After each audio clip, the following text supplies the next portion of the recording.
Good morning! Kain tayo ng sinabawang halaan dito sa UAE.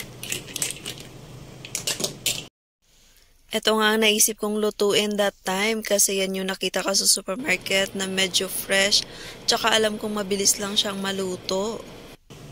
Pag sinabawan talaga ng mga ganito ay mabilis lang maluto. Ayan, pakuluan mo lang yung tubig na may kamatis at sibuyas at tsaka luya.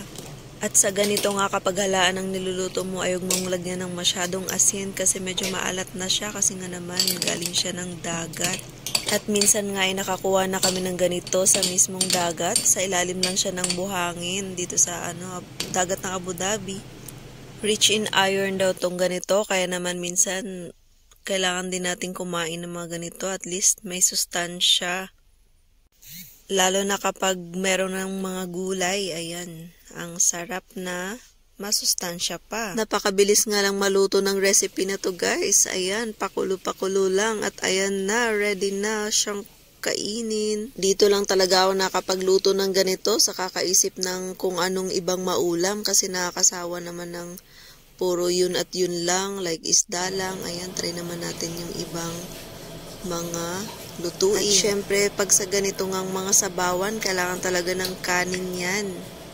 Medyo marami ang kanin natin dyan kasi cheat day natin yan, day off pa. Masarap yung laman ng halaan kasi manamis-namis yan, parang sa tahong. Bihira kasi ang tahong dito at medyo may kamahalan, kaya ayan na lang alternative. Medyo affordable pa yan, yung halaan. Ayun lang, sana nagustuhan nyo ang video na to at thank you so much for watching. At shoutout nga pala kay Aga Cesar Vlogs at Ella Bon. Ayan, kain po tayo.